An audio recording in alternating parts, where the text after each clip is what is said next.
isiniif haa ta'u. Kun tajaajila wangeelaa televiiziyoonii Logos irraa torbanitti guyyaa tokko dilbata ganama sa'aatii 9tti karaa Oromiyaa Worshipper International Ministry online yookaan Facebookii, Twitterii fi YouTube'dhaan darbudha. Namoonni fuula Facebookii, Twitterii fi YouTube'ii Oromiyaa Worshipper irraa sagalee waaqayyootiin eebbifamtan laayikii, koomentii fi sheerii gochuudhaan sagalee kana namoota hin dhagahin biraan nu qaqqaba. Akkasumas tajaajila kanarra namoonni qooda fudhachuu feetan iimeela oromiyagurshipper@gmail.com nu qunnama. Qopheessaan sagantaa kana ana Margaa Dabaliiti.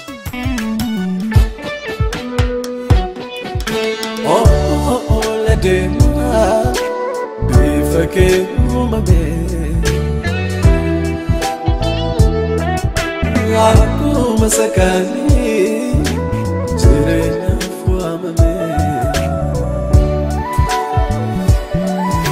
dambira tukumfe danutu mirame karis manada mumma errat jufame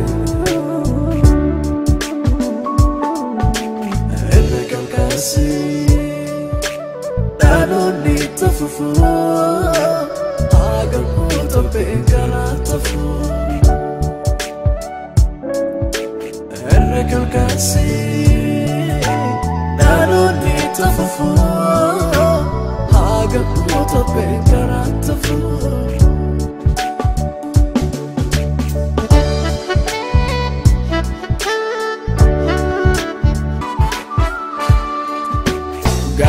Fidya fate kambaro tabaye kasra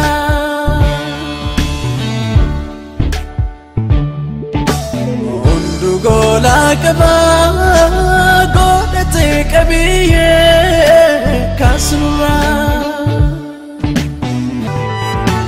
Falsa bekenya ingofta serkatira Malo ganu jadi yar to kuakara Falni sabakenya ingofta serkatira Malo ganu jadi alto kuakara kaslura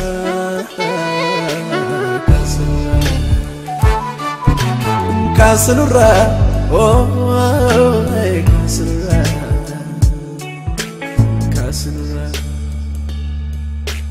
kaslura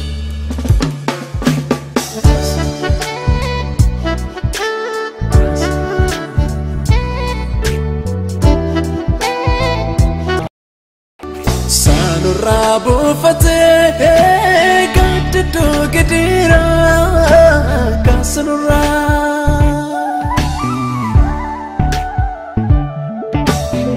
Aloni midame situwa wajajra kaslura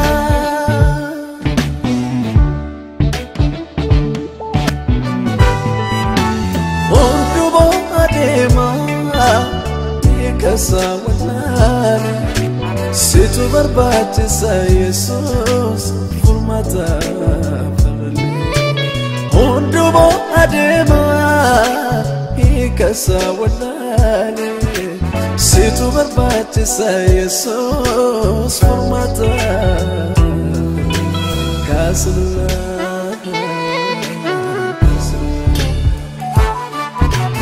kaslura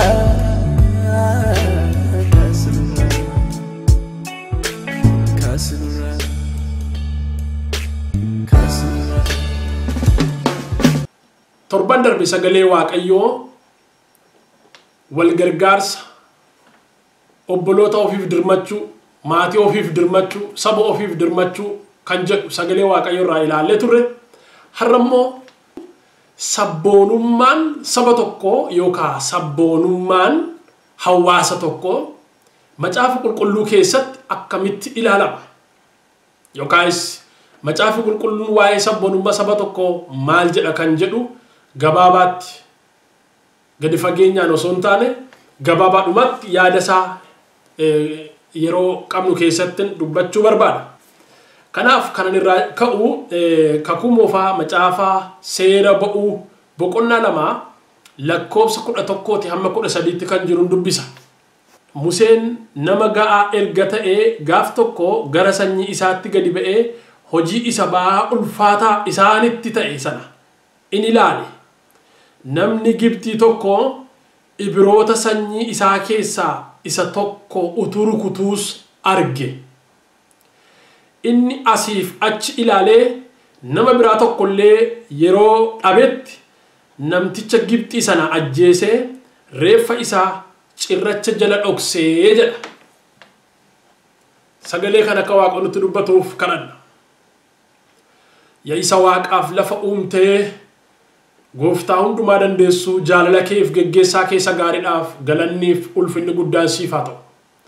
Baroota keessatti dhoksaa dubbii kee kan nama hubachiiftu yaada kee isa gadi fagoos kan nama hubachiiftu yaa Waaqayyo amma sin kadhadhaa yaada garaa keenya bani qalbii keenyatti lubbuu keenyatti hafuura keenyatti dubbadhu dubbii kee nu barsiisi maqaa Gooftaa Yesuus Kiristoosiin ameen.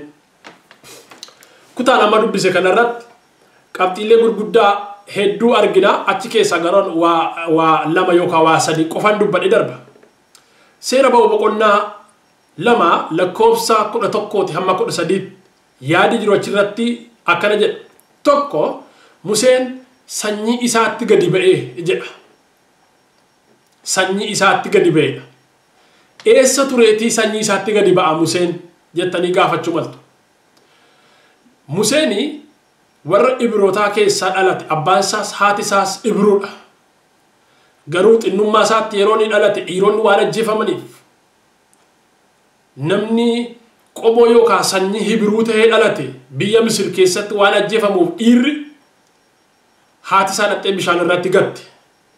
Yoona kana intalli Fariyoon bashannanaaf gara laga Abbayyaatti gadi buute galaana Abbayyaarraa mucaa markaba keessatti yookaan bidiruu keessatti tolfamee bidiruudhaan gatamee jiru argite. Achitti mucaa kana fudhattee galtee guddifattee Musee dhabe maqaan isaa. Mucaan kun abbaa faadhaan Hebruudha garuu mana warra Fariyoon keessatti guddifamaa jira. Ilma intala Fariyoon jedhamee waamama.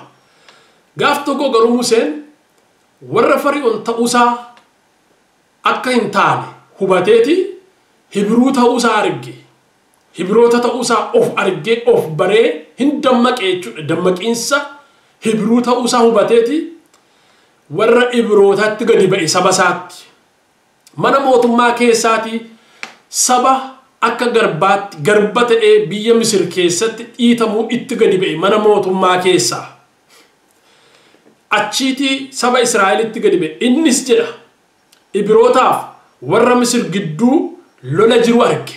Garaagarummaa Ibrootaaf warra Misir gidduu jiru hin hubateedha. Garaagarummaa siyaasaa, garaagarummaa aadaa, garaagarummaa ilaalchaa, garaagarummaa sabummaa kana hundumaa argee hin ilaale Museen jedha.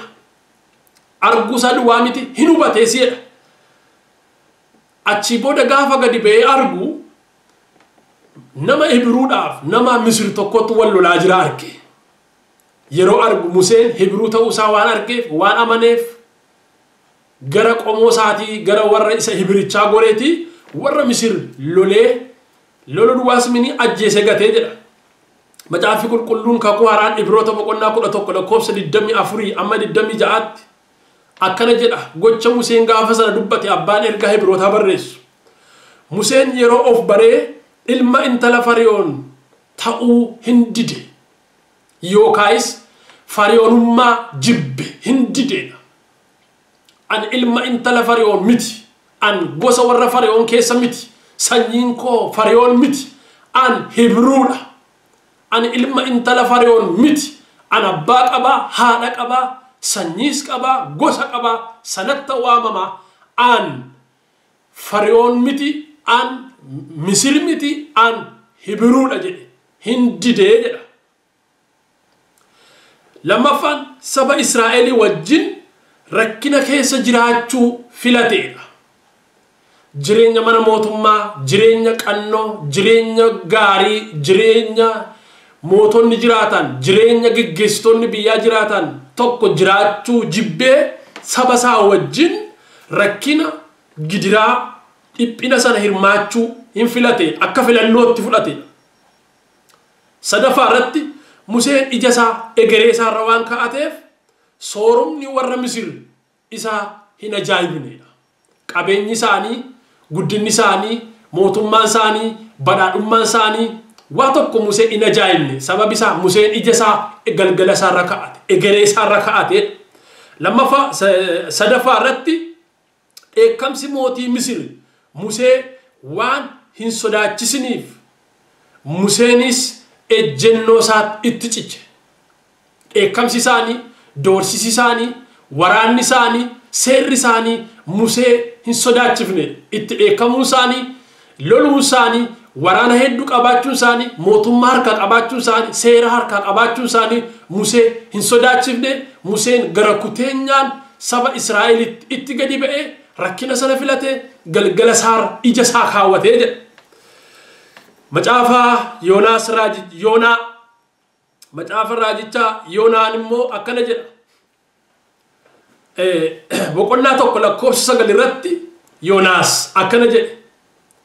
An Hibruudha Waaqayyo gooftaa isa waaqaaf lafa uumes nan waaqessa. Sagalee kana akkana jedhe dubbatu galaanatti darbamuudhaaf, bishaanitti darbamuudhaaf, du'atti kennamuudhaaf qopheeffamaa jira. Kana keessatti ati warra eessaati yookaan eenyu jedhanii gaafachuu namni natti fakkaata. Kanaaf jedheeti of ganuu hin barbaanne, of ganaa du'uu hin barbaanne, saba isaa ganee du'uu hin barbaanne, hojii isaa ganee du'uu hin barbaanne, waaqa isaa ganee du'uu hin barbaanne. An Hibruudha. An Waaqayyo na waaqessa. An waaqa isa waaqa uume, isa lafa uume, isa garba uume, isa qaama galaanaa kana uumen waaqessa. Of mul'ise, eenyummaa isaa mul'ise, Hibruu ta'uu isaa mul'ise. Kakuu haaraa keessatti Filiphisiis boqonnaa 3 lakkoofsa 4-6 gaaf tokko Phaawulos akkana jedhee sagalee kana dubbate. An dhaladhee gaafa guyyaa 8ffaan dhanna qabadhe. Abbaaniif haati koo Hibruudha. Kanaafis ani Hibricha makaa hin qabne, Hibruu isa makaa hin qabne. Gosti koo Biniyaam keessaan dhaladhe. Fariisota warra seera eegan, warra sabboonummaa Israa'el keessaa isa jaba olaana qaban jedhaman keessaa isa tokko. Seera mana abbaa koos nan eege. Kutaa kana keessatti Phaawulos eenyummaa isaa isa dhugaa, waa'ee maatii isaa dabalate, hojii isaa dabalate, eenyummaa isaa isa dhugaa adda baasee dubbate. An Hibruudha. Dhaladhee gaafa guyyaa 8 dhanna qabadhe. Gosti koo Beniyaam. Fariisota keessaa tokko. Seeraaf nan hinaafa, mana abbaa koof nan hinaafa, saba koof nan hinaafa jedhe dubbate. Roomee boqonnaa 11 lakkoofsa 1 irrattis immoo sagalee akkana jedhu dabalee dubbateera. Ani nama Israa'el sanyii Abrahaamiidha. Phaawulos sagalee kana eenyutu dubbata? Warra Israa'elitti dubbata, warra Roomaatti dubbata, warra Giriikitti dubbata. Yeroo sanatti biyyi Israa'el booji'amee impaayera warra Roomaa jalatti garboomfatamanii koloniidhaan jiraachaa jiru. Impaayera Roomaa keessatti olaantummaa yookaan lammummaa jalqabaa kan qabu warra Roomaati. Ittaansee warra Giriikiitu qaba. Giriikoon beekumsa waan qabaniif, dandeettii olaanaa waan qabaniif impaayera Roomaa keessatti sagalee guddaa qabu. Dhageetti guddaa qabu, kabajaa guddaa qabu. Warri Israa'el immoo akka lammii sadaffaatti garba ta'anii, hojjetaa ta'anii warra sanaaf jiraatu. Impaayera olaantummaan saba lamaa irratti fe'ame. Olaantummaan saba warra Ibruu keessatti dhiitame. Mirgi isaanii keessatti dhiibame. Keessa dhaabatee Phaawulos akkana jedhe, an Hibruudha. Ibroota keessaayyuu abbaan koos, haati koos Hibruudha an isa makaa hin qabneedha. Hibricha makaa hin qabne. Seera abbaa kootiif nan hinaaf, mana abbaa kootiif nan hinaaf, Fariisota keessa ani isa tokko jedhee dubbata. Ximotewos boqonnaa isa lammaffaa Ximotewos boqonnaa tokko lakkoofsa irratti immoo kana jedha. Yeroo Ximotewos hin gorsu Waaqayyoof akkuma abboota kootii garaa qulqulluudhaan hojjedhan ture jedha.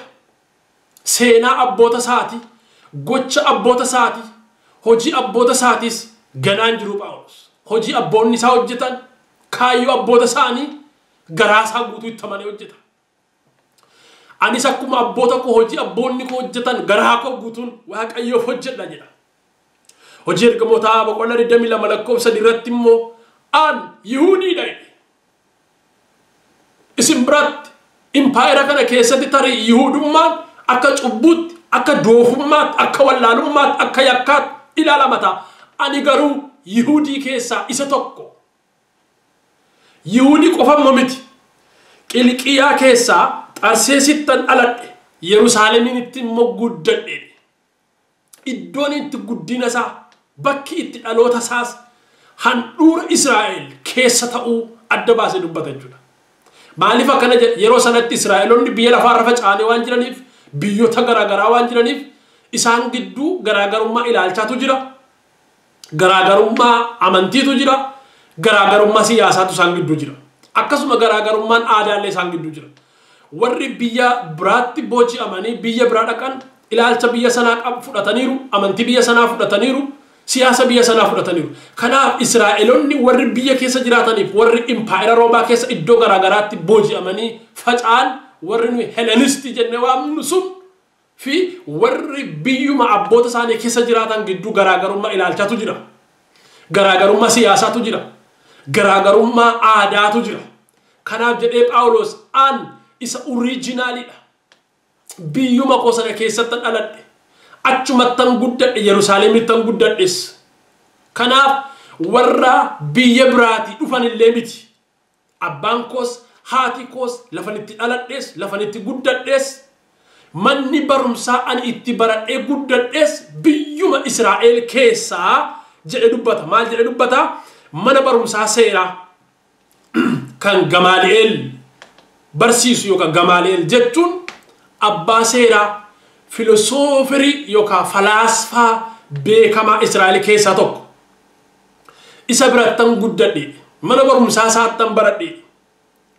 Achitti jedhee seera abaabilii keenyaa, seera abboota keenyaan barachaa eegaan ijarrattan eegaa baradhee guddadheen jedhe.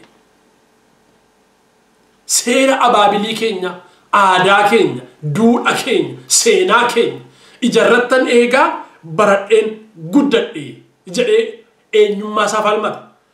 Roomee boqonnaa 10 lakkoofsa 1 amma 2 irrattis akkana jedha.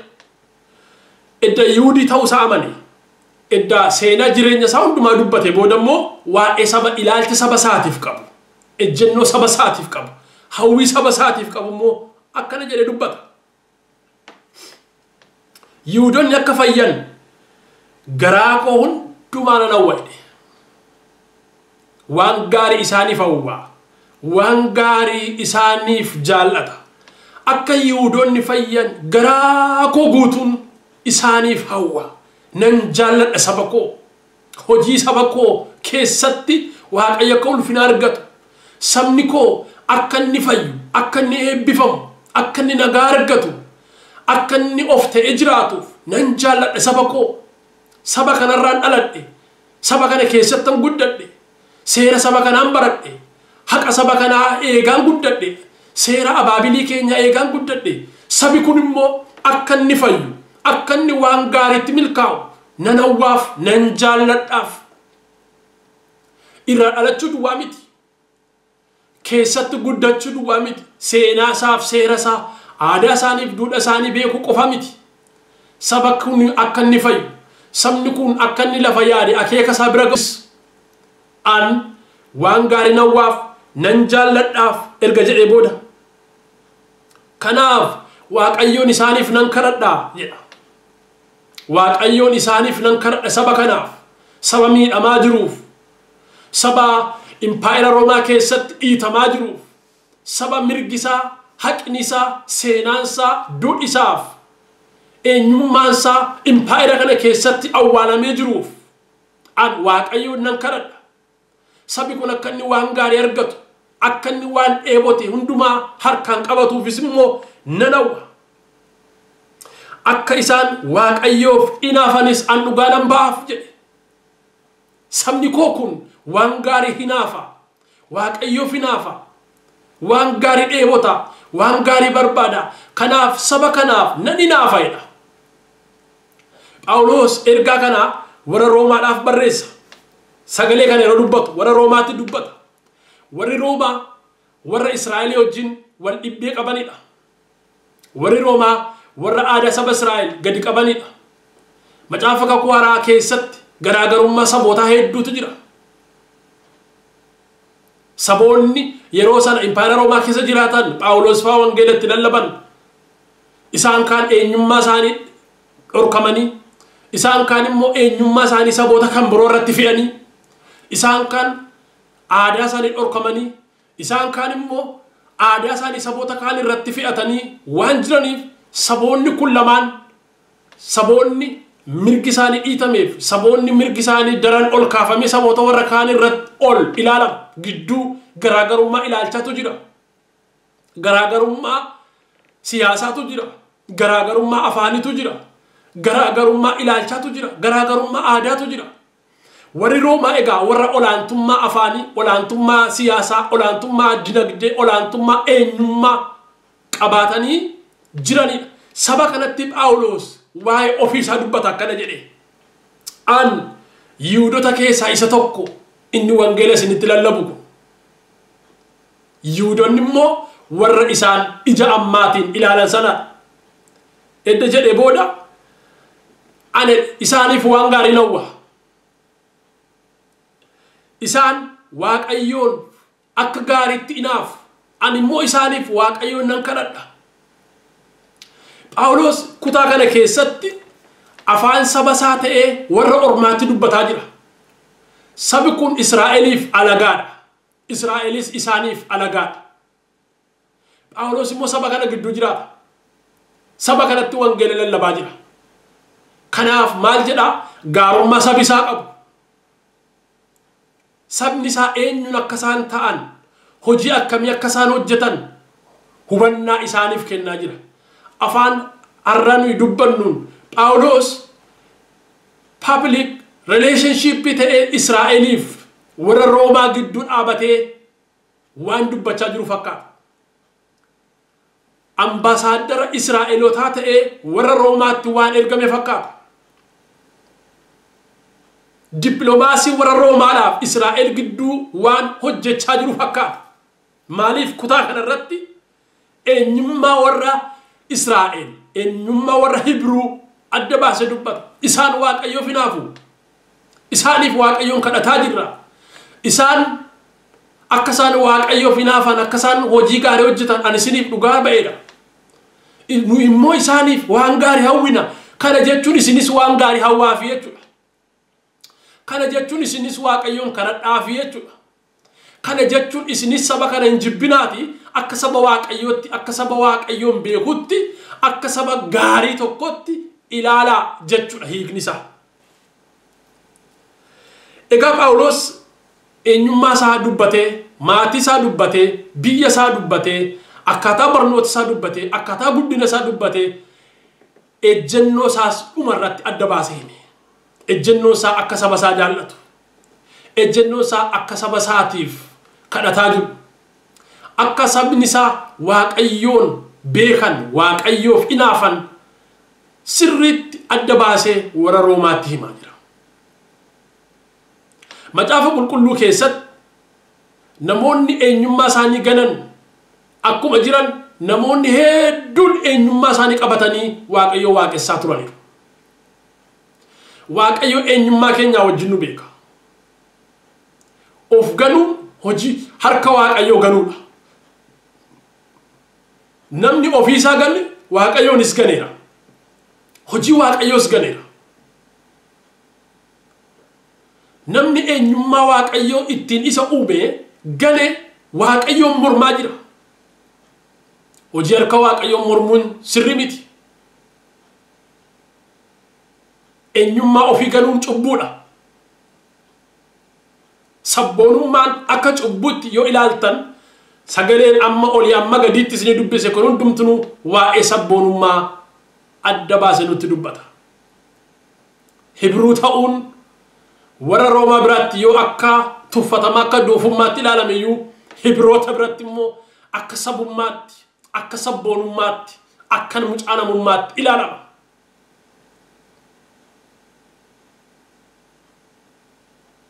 Hibruu ta'uun warra Misir biratti garba jechuudha, booji'amaa jechuudha, saba rakkataa jechuudha. Musee biratti garuu Hibruu jechuun saba seenaa qabu, saba haqa qabu, saba biyya qabu, saba afaan qabu, saba waaqa qabu, saba haqa qabu jechuudha. Kanaaf olaantummaa, jaalala, kabajaa, aangoo, ulfina mana Fara'oon keessa hundumaa biyyeetti dabaleetii saba Israa'elee wajjin gadi bu'ee dhoqqee dhiitu jalqabe. Xoofoo rakkinaa isaan keessaa dhugan, xoofoo garbummaa isaan keessaa dhugan innis isaanii wajjin dhandhamachuu jalqabe. Adeemsi sun deemee Musee gara qabsootti geesse. Gara saba isaatiif falmuutti geesse. Gara saba isaatiif hojii gaarii hojjechuutti geesse. Dhiibbaan yeroo ammaatu, tuffiin yeroo ammaatu, qooddaan yeroo ammaatu, moggaatti dhiibamuun yeroo ammaatu daandii biraa saaqa. Akka tifala barbaaddu godha. Egaa of ganuun eessaa dhufe? Lallabii ittiin nama ganan kun. Lallabii ittiin aadaa namaa ganan. Lallabni ittiin seenaa namaa ganan. Lallabni ittiin afaan namaa ganan. Lallabni ittiin eenyummaa saba tokkoo irra ejjitan kun eessaa dhufe? Macaafa qulqulluu keessa hoo hin jiru jettanii gaafachuu maltu. Lallabni ittiin saba tokko yakkan, ittiin afaansaa yakkan, ittiin seenaasaa yakkan, ittiin siyaasasaa yakkan kun bara kolonii jalqabe. Utuu sanan dubbatiin fuuldura mucaa namaa mootummoota abbaa irree yookaan moonaarkii warra nuyi jennu feudal lordii jedha akka isaan dhiitatanii ba'anii eenyummaa isaaniif, afaan isaaniif qabsa'aniif warri daandii kana saaqan jaarraa 12ffaa keessa jalqabe qabsoon eenyummaa, qabsoon sabboonummaa, qabsoon sabummaa. Kanas kan jalqabe riformeristoota.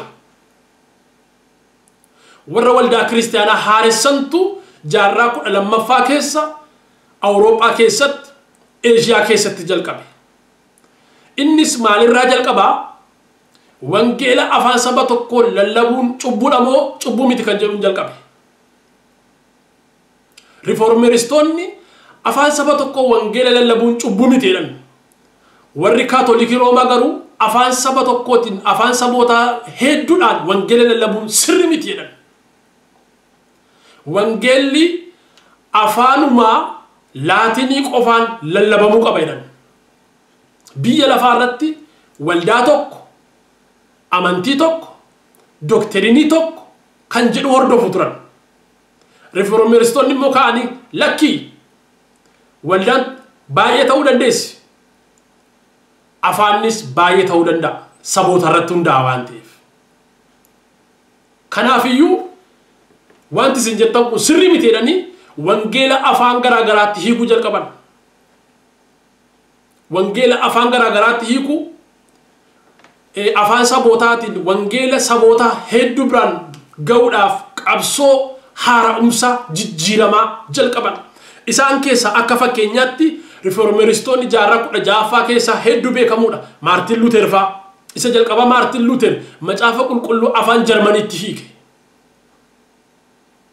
Qabsoon Maartin Luuter faa godhan qabsoo doktrinii waldaa kiristaanaa haaressuu yookaan jijjiiruu qofa miti.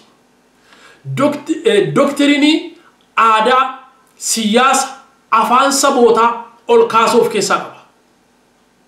sababisa haara'umsi yookaan riformeristoonni gaafa jalqaban haara'umsa gaafa jalqabanii teellaatti deebi'anii aadaa sabootaa qorachuu jalqaban teellaatti deebi'anii afaan dur ittiin wangeelli barreeffame qorachuu jalqaban seenaa sabootaa bara sana keessa turanii qorachuu jalqaban siyaasa dur yeroo wangeelli barreeffame ture sana qorachuu jalqaban kana jechuun maal jechuudha wantoota bara sana keessa hojjetamaa tureef iddoo kennu jechuudha har'a wangeelli yeroo hiikamu aadaa bara sana ture siyaasa bara sana ture afaan bara sana ture keessatti ilaalameeti har'a immoo maal ta'uu qaba kan jedhuun hiikama malee waan har'a jiru qofa ilaaltee wangeela hiikuu kana jechuudha haaluma har'a keessa jirru wangeellis ila haalama keessa jirru kana jedhe jettee lafa kaa'u keessa dhiisuu hin dandeessu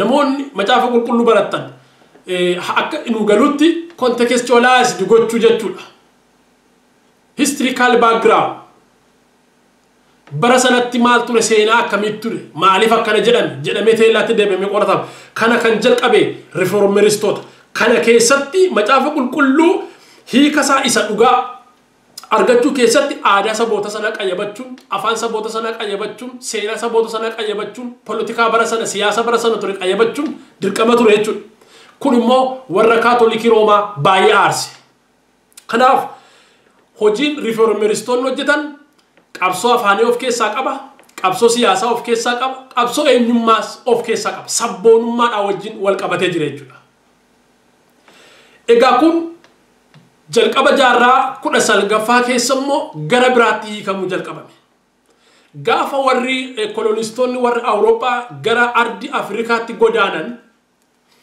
warri dursee ardi afrikaa abuuree mishineerota ture mishineeronni sun saboota sana gaafa dhaqanii qaban wangeelaan isaan qaban akka isaan eenyummaa isaanii dhiisan aadaa isaanii dhiisan afaan isaanii dhiisan kana jechuun maal jechuudha akka isaan wangeela qofa nama biyya waaqarraa qofa afuura qofa ta'anii akka isaan jiraataniif kiristiyaanaati biyya lafaarraa biyya hin qabdu biyyi kee waaqarraa ati kiristiyaana siyaasi sin ilaallatu ati kiristiyaana ati nama waaqayyooti waa'een aadaa sin ilaallatu waa'een seenaa sin ilaallatu waa'een qabsoo sin ilaallatu maaliif ati nama lammaffaa dhalate nama waaqayyooti kanaaf waan hunduma dhiistee waaqayyoomaan qofa waaqessuu sirra jira mirga waaqeffannaa mirga waaqayyoo waaqessuu qofa kennanii fi mirga hundumaa harkaa fuudhan sana booda warra kolonii warra biyya isaanii bulchan itti waaman ilaaga waa tokko hubachuu qabna iddoo kanatti yeroo seenaa kolonii afrikaaf haasofnu dhugaan seenaa kolonii biyya afrikaa kan biraa fi biyya keenya keessa jiru baay'ee gargar maaliif jennaan biyya keenyatti faranjii miti kan wangeela lallabe biyya oromootti kan wangeela lallabe hiikaa waajifay isaan immoo afaan oromootiin oromoo biraan wangeela ga'an aadaa oromoo keessatti seenaa oromoo keessatti duudha oromoo keessatti qabsoo oromoo keessatti afaan oromootti wangeela hiikanii sabicha biraan ga'an har'a hiikaa waajifaa abbaa ogbarru oromoo jedhamee waamama bara hiikaa waajii macaafa qulqulluu afaan oromootti barreessi afaan oromootti waa barreessuun hin jiru barri sun hubadhaa bara minilik oromiyaa qabatee jirudha bara itti ilmaan oromoo miliyoonaan kuma dhibbootaan dirree tokko irratti ajjeefamaa jiranidha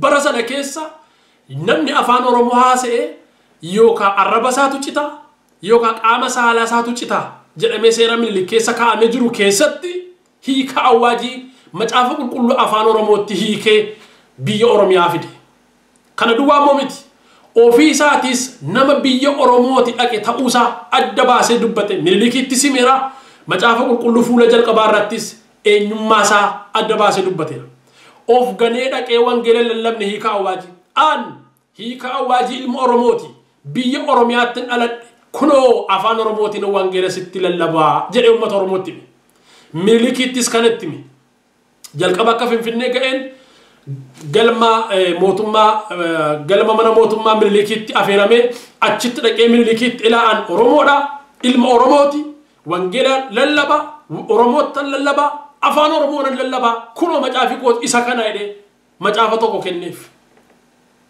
kanaaf Minilik maal jedhee narraa fagaadhu bi lafan jiru irraa fagaadhuuti achi kunno dhuma dhiya Oromiyaa boojji iddoo jedhamtu dhaqee chitti ofirraa fageessu isaati. Egaa of galuun biyya keenya keessatti saba eenyummaa isaa gansiisuun akkamitti jalqabee yoo jenne biyya keenya keessatti akkuma warri Awurooppaa saboota aadaa eenyummaa siyaasa eenyummaa isaanii keessaa alagoomsan biyya keenya keessattis warri Waaqayyo afaan Oromoon dhaga'u Waaqayyo Oromoon beeku Oromoo keessaa namni qeesii hin ta'u daaquni hin ta'u afaan Oromootiin waaqeffamu warri jedhan turaniif hundumti keenya akkamiin egaa namoonni har'a ilaalcha sanaa waldaa warra wangeelaa Kiristiyaan Oromoo gidduuttis ta'e waldaa warra wangeelaa Itoophiyaa gidduutti calaqqisiisan Oromoos ta'anii saboota biraas ta'anii warra duubbii akkasii qabanidha. Nuyi garuu Oromoo taane dhalanne Oromoo taane Kiristiyaana taane Oromoo taane wangeela arganne. Kanaaf wangeelli guyyaa tokko yoo eenyummaa keenyaaf aadaa keenya wajji wal dhabeen beeku.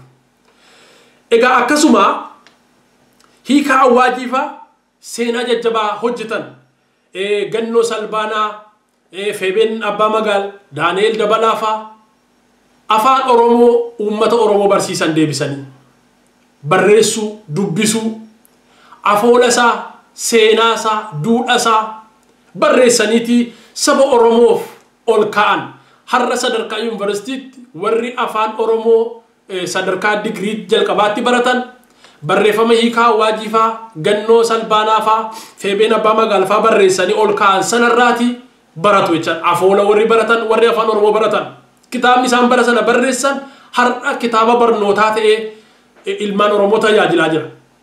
Kanumaayyuu namni afaan Oromoo qarqara du'aati deebisee hiikaa awwaajii jedhamee beekama. Egaa hiikaa awwaajii abbaa ogbarru Oromoo abbaa Oromootaa jedhameeti beekama jechuudha. Kana qofa miti hiikaan mishiinaroonni biyya Awurooppaa gaafa biyya isaaniitti fidan Siwiidinitti akka inni luba ta'ee biyyatti deebi'ee lubummaadhaan saba Oromoo tajaajilu baay'ee gaafatan garuu hiikaan tole hin jenneef. Sababi isaa jedha seenaan hiikaa akka lubni Tasgaraa Hirphoo barreessanitti hiikaan guyyaa guyyaa afaan Oromoo saba barsiisaa wangeela barsiisaa halkan immoo aadaa girgiddaa dhiitaa bulaa waa'ee saba isaati aadaa bulaa garaan hiikaa awwaajii gubataadha waa'ee saba isaati garbummaa sabni Oromoo jalatti kufe mirgi Oromoo dhiitame garaa hiikaa awwaajii akka malee madeessaa ture. Kanaaf namni aarii akkasii qabu alluban ta'u jaalalaa fi inaafa saba isaatirraan kan ka'e akka garaansaa madaa qabu gadda qabu seenaansaa akka gaariitti dubbata. Kana qofa immoo miti hiikaan mana barnootaa ijaaree kutaa Oromiyaa iddoo garaa garaatti akka inni ilmaan Oromoo bara sana turan barsiisaa ture. Namni yeroo jalqabaaf mana barumsaa Oromiyaa keessatti fidee dhaabe hiikaa awwaajiiti. Bara 1892 mana barumsaa hundee beekumsaa Najjoo yeroo hiikaa awwaajiifaa achitti dhaabanii mana barumsaa hammayyaa barsiisuu jalqaban Minilik mana barumsaa ijoollee isaatiif hin dhaabne ture. Waggaa 4 booda bara 1896tti waggaa 4 booda isa har'a Minilik isa lammaffaa jedhamee naannoo Daalatti yookaan Arakkiiloo jiru mana barumsaa yeroo sanaa ijoollee isaatiif dhaabe waggaa 4 booda. Egaa gochi akkasii kan godhamaa ture hiikaa awwaajiifaadha. Kanaaf adeemsi ittiin wangeelli biyya keenyatti lallabameef adeemsi ittiin wangeelli biyyoota ollaa biyyoota Afrikaa garaa garaatti lallabame tokko miti jechuudha.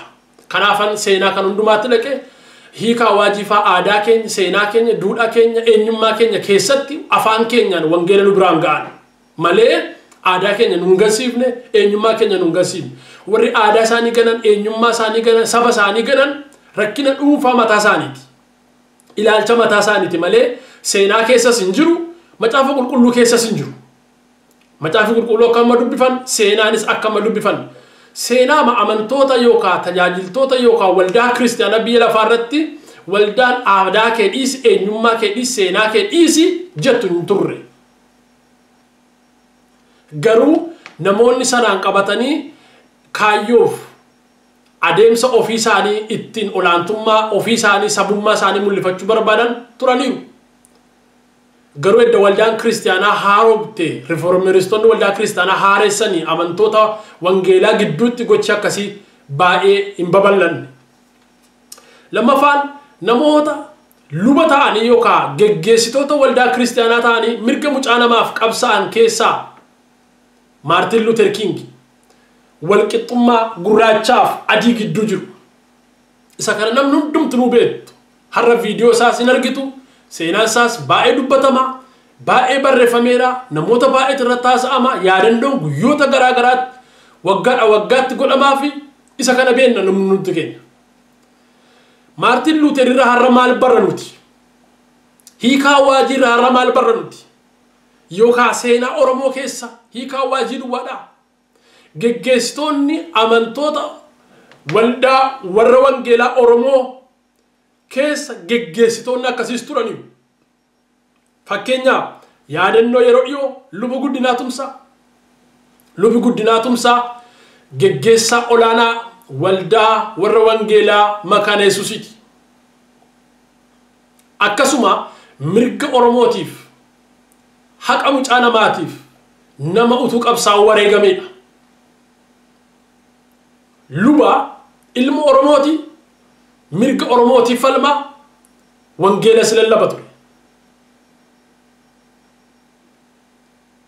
ega har'a nuti dhaloonni har'a luba guddinaa faarra maal barra hiikaa waajii faarra maal barra Martin Luther King faarra maal barra Martin Luther riformeristoota irraa maal barra macaafa qulqulluu irraa maal barra jennee yoof gaafanne macaafi qulqulluun akka kana jedha seenaan akkasii gocha akkasii jira baay'ee kan nama ajaa'ibu keessaa geggeessitoota tajaajiltoota waldaa kiristaanaa keessaa namoonni yeroo jalqabaatiif Hitler dura dhaabatanii gochi ati gochaa jirtu kun sirri miti mucaa nama ajjeesaa jirta yakka raawwataa jirta hojii kee kanatti waaqayyo hin gammadu jedhanii of wareegan hedduu ture yeroo sanatti fuula Hitler dura dhaabachuun hin danda'amu ture nama miliyoonaan nama fixaa turedha mucaa namaa dhiiga isaanii akka garaanaatti dhangalaasa maashiniitti naqee lafee mucaa namaa nama caccabsu dura dhaabatanii ati sirri miti wanta ati gochaa jirtu warri jedhan turaniiru macaafa qulqulluu keessas gootonni akkasii turaniiru har'as tarii nuti hin beeku malee namoonni waaqayyo haqaaf dhaabatan dhugaaf dhaabatan jal'inaan jal'ina dhugaadhaan dhugaadha jedhan jiru har'as akkasuma namoonni waa'ee garaa isaanii waa'ee ofii isaanii duwwaa ilaalan dhimma sabaa dhimma dhalootaa dhimma eenyummaa dhimma mirga mucaa namaa itti dantaan qabnes akkasuma ni jiru egaa Phaawulos akkana jedha waa'ee namoota kanarra dubbatu isaaniif waaqni isaanii garaa isaaniiti nyaatanii quufutti gammadu yoo nyaatanii quufan itti tola garaan isaanii isaaniif waaqa isaaniiti nuyi garuu Kiristoos isa fannifame sana lallabna nuyi garuu haqaaf dhaabannaa nuyi garuu dhugaadhaaf dhaabannaa jedhe bara Phaawulos faa keessa namoonni garaa isaanii waaqessan namoonni garaa isaaniif lallaban turaniiru har'as namoonni akkasii jiru wangeela lallabuun buddeen kooti warri jedhan hojii kooti miindaa kooti warri miindaaf lallaban warri garaaf lallaban warri mootummaaf lallaban jiru warri advokeesii mootummaa ta'anii siyaasa mootummaa wangeela lallaban sagantaa siyaasa mootummaa warri wangeela lallaban hedduu jira warri jal'ina mootummoonni hojjetanii wajjin walii galan warri immoo jal'ina sana dura dhaabatanii of kitimanis hedduutu jira. Macaafa qulqulluu keessas jiru, seenaa keessas jiru, har'as jiru jechuudha. Kan nu ilaaluu qabnu gaa dhugaan isa kan wangeelli maal jedha, seenaan maal jedha. Kanaan dura abboonni keenya muuxannoo akkamii nuuf ka'anii darban. Dhugaan jiru moo akkam, yaadi Waaqayyo moo eessa jira jenne ilaaluudha malee afaan faajja'u nurra hin jiraatu. Confusion gospel warra lallaban dhaggeeffachuu hin qabnu. Wangeela nama joonjessu, wangeela guyyaa namatti dukkaneessu, wangeela karaarraa nama gatu warra lallaban hin dhaga'inaa gonkumaa. Namoonni waggaa 40 darban kana hundumaatti Oromummaa ofirraa baasaa adeeman garuu irraa ba'ee dhumuu dide. Namoonni Oromoo arrabsaa jiraatan garuu Oromoon qabsoon Oromoos baduu dide. Namoonni Oromummaaf Oromoo ganaa jiraatan garuu Oromoof Oromummaan daraaraa dagaagaa galma isaatti dhiyaachaa dhufe kan yaaddoo guddaa isaanitti naqe hedduutu jira. Kanaaf hamma dhumaatti dura dhaabachuu malee furmaata biraa warri dhaban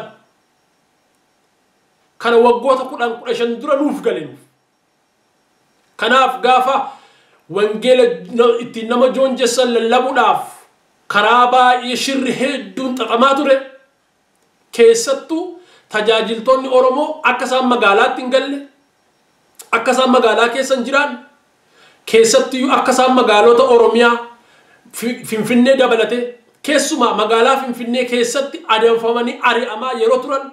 Kun immoo akka waldaan Oromoo Finfinnee keessa hin dhaabanneef, waldaan Oromoo Finfinnee keessa turtu akka isheen diigamtuuf shirri hedduun xaxamaa yeroo turetti of wareegnee dura dhaabachaa turre.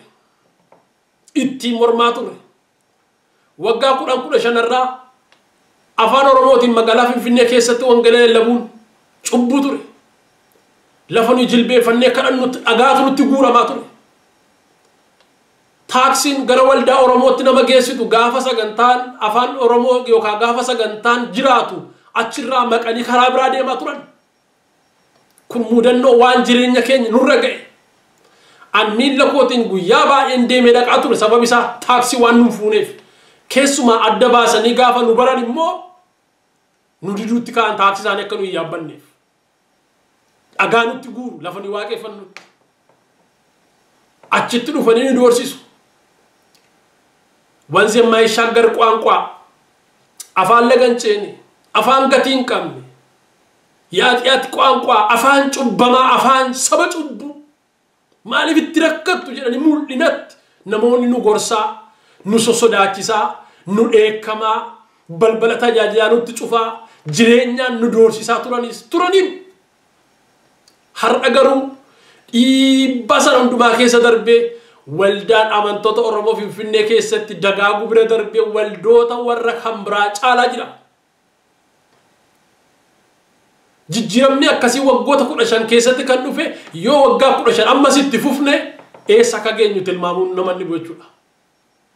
Kanaaf yeroo sanatti yeroo afaan Oromootti wangeela lallabnu warri nuyi of duratti ilaalaa turre garuu Oromummaa isaanii akka jaakkeetti yookaan akka kootiitti ofirraa baasanii qoma isaanii irraa gataa turan. Nuyi ofirraa baafnee gatuu hin dandeenyu.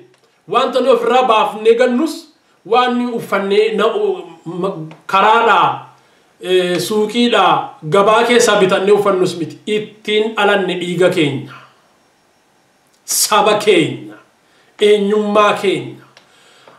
Oromootu du'e jechuun natu du'e jechuudha. Oromummaatu du'e jechuun anatu du'e jechuudha. Hamman jirutti Oromummaanis Oromoonis inuma jiraata. Yeroo sanatti nuyi qaamaa qalbiidhaan isaanii ilaallee miidhamne.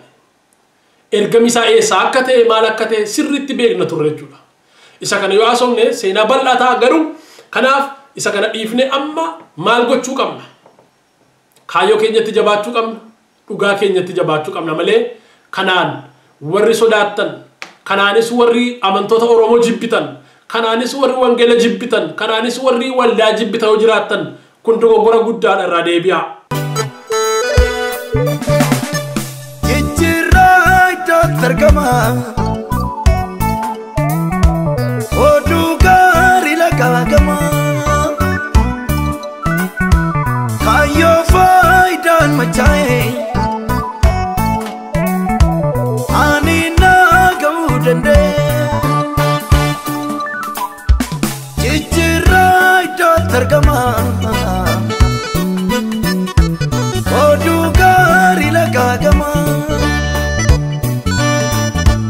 Kayo faidan macae Ani na gaudende